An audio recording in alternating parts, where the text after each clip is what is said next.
It's always been my contention that they sailed over. Now people will say, oh, they couldn't make that long of a voyage. First off, we know that the Vikings did it. Right. They weren't as far away as the Egyptians and the Israelites, but they did make the voyage across the Atlantic. There's also been studies that have been done. So a guy, I was mentioning this on another podcast, recreated a Phoenician ship. There's a whole discussion about this in a magazine that I write for, Ancient American Magazine, but he reconstructed a Phoenician ship, sailed it around the African coast, from the east coast of Africa all the way to the west, all the way up through South America, and came within about 40 miles of Florida. So it was totally possible to make that type of journey in ancient ships, and I believe that that's how they crossed over. And they knew the route to go. So this route was known by Hopewell and Adina throughout the generations. And I think that a lot of the mounts you get, so we have mounts in the Midwest, but we also have mounts. My friend Greg Little does an excellent job of this in his book, Encyclopedia of Native American Mounds.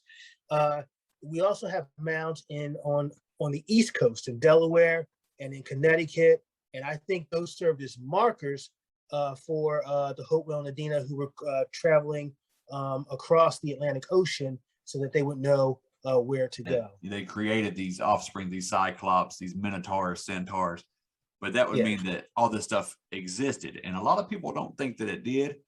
I'm very much a literalist. Okay.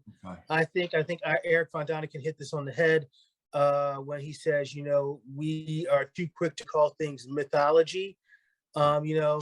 The ancients, we just think of them as, bumbling primitives a lot of time, when in fact they were more advanced than us. And what they wrote down, not everybody was literate.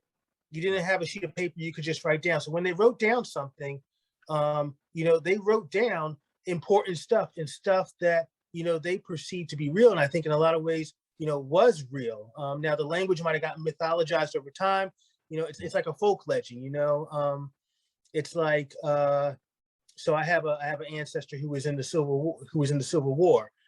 He was just a regular infantryman, but over time, over a couple hundred years, he gets made out to be this great hero who could like shoot 100 people at once or something like that. So the stories get embellished, but that doesn't mean that they don't have a historical core to them. And I think that's exactly what's going on in these myths all around the world, including stuff like, the Cyclopses and stuff like that. I even think, maybe Bigfoot is one of these remnants of these Hopewell Adina giants that once there were millions of them all over the continent. So I think there's a historical kernel to a lot of stories that people deem fiction or myth. And I think we're too quick to ascribe things to myth. We say, oh, we don't see Cyclopses and stuff anymore, but I think they saw them back then. What happened to them, that's a whole nother story, but I think they saw them back then.